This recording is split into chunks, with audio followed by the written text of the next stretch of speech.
Hello indie game fan, November was a decent little month of new indie games, with the best beginning with The Past With It, a co-op puzzle title that has crossplay support between PC and mobile, where one player is in the past and the other in the future, having to work together to solve puzzles, with some creepy overtones as well, since it's from developer Rusty Lake. It's all about here and now, right around the corner or under your nose. Behold, a world unfolds as pretty and ugly as your real one, populated with people you feel familiar, but don't really know. Nobody, The Turnaround is an impressive life sim title set in an alternate universe version of our own world, set in some sort of fictional Chinese city where you play as a quote-unquote nobody, performing menial tasks as your job and struggling to survive. Do away with things taken for granted. Feel the thriving and struggle of lives, experienced in so many perspectives. We are the nobodies, and we are equal.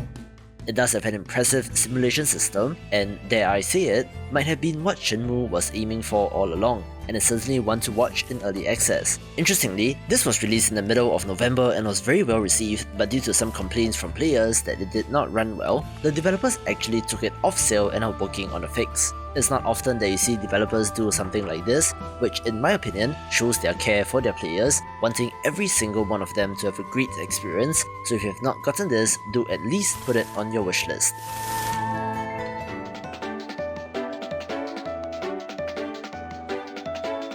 A very pleasant surprise last month was Lunistice, a 3D platformer with a PS1 or Sega Saturn inspired look, and my goodness, the developer absolutely nailed what they're going for.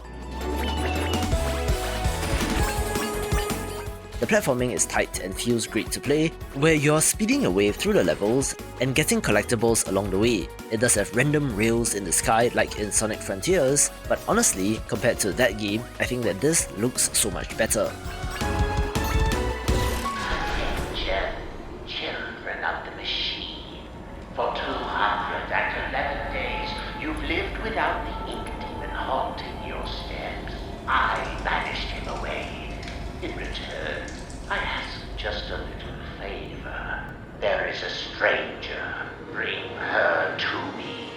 I have to give a shout out to Bendy and the Dark Revival, the next entry following on from Bendy and the Ink Machine, where the popularity of that title gives this an unfair advantage, and while I'm not into that series, I can appreciate it for what it is, an awesome looking survival horror title that is pretty creepy and would be for fans of the genre. Everyone here either can't speak or they're completely mad. No one wants you! No, I'm not gonna hurt you.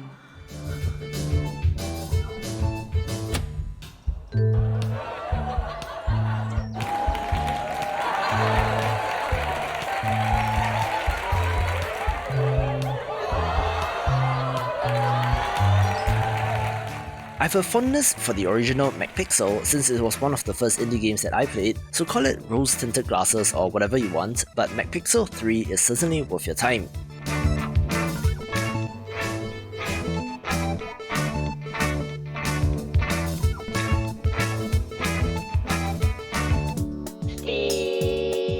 These are a series of short slapstick levels where the titular character needs to save the day, or not, where both results in hilarious consequences, which is the point of the game.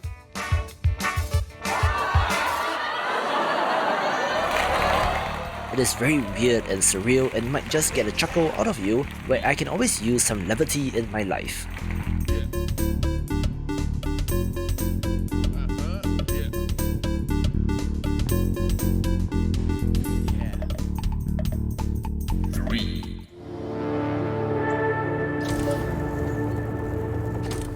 Speaking of awesome first-person titles, the Entropy Centre is certainly one to get, where it really does remind me of Portal, but where the main mechanic is manipulating time.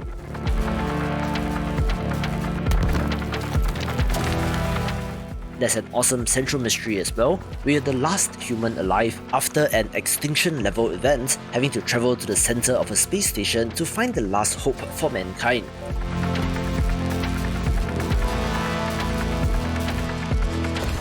puzzles get increasingly devious and tricky as per genre norms, and it's just an excellent package overall.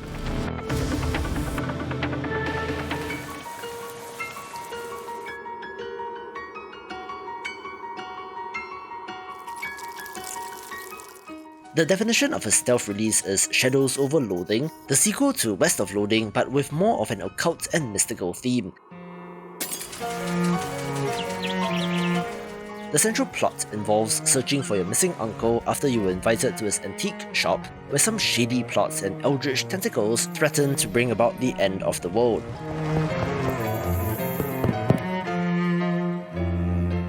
As is typical of this developer's work, humour and writing is the main draw, but the classic turn-based combat is good as well, where the developer made the whole game in secret and just dropped it on all of us, resulting in an awesome surprise.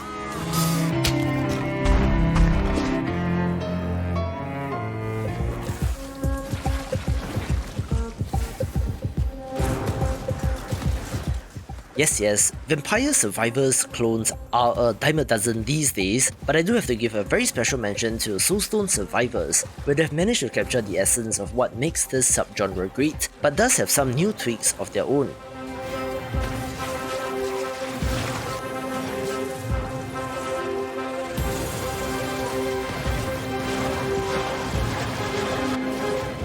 Most interestingly, I don't know if this is contrary to the spirit of the bullet heaven, but you do actually have to aim your attacks quite a bit, and it's not that easy to get a build where you can play one-handed, so it's a lot more active in that sense.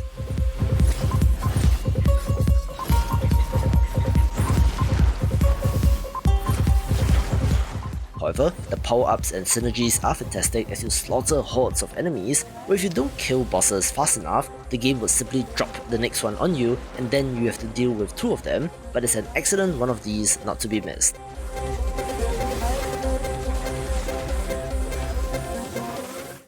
Hello! If you're seeing this, you might not know that I have a Patreon, where support from there really adds stability to the channel as we build towards the indie mega list, so do hop on over and chip in if you can. Some of you in the comments did poo-poo the idea of Ship of Fools when I covered it on the channel, not liking that it was a roguelite, but it really does help in this particular case, where you and a friend are working together to survive and to stop the aquapocalypse, where they've made an excellent trailer with a sea shanty of sorts, so enjoy. Our tale begins with the heaviest storm. The fools be on our shore. They wake beneath the great lighthouse of yore, built thousands of years before.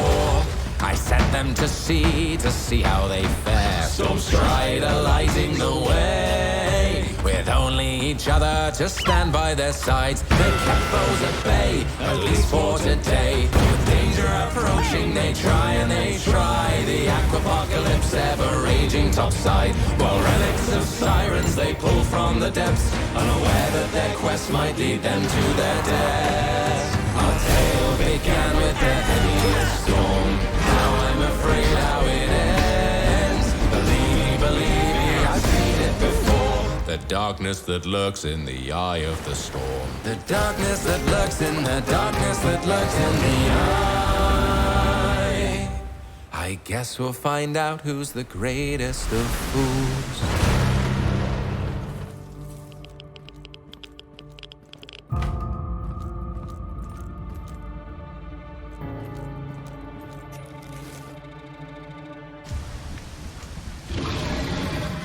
One of the best early access launches that I've seen in recent memory is Zero Civet, a sandbox extraction shooter set in a post-apocalyptic wasteland where you're venturing out to scavenge for resources and then returning to a home base to rest, upgrade and venture out again. It has been described as Stalker meets Escape from Tarkov, with fantastic gunplay and action, not to mention compelling progression systems, so I'm excited to see where this goes in early access. Of course, fans of the channel will be familiar with this title since I've extensively covered this, where Ghost Song was considered vaporware at some point in time and is better than it has any right to be, given what seems like a tumultuous development cycle, so do check it out if you love the genre since it is great, especially the combat. We can watch this video for upcoming games of 2023.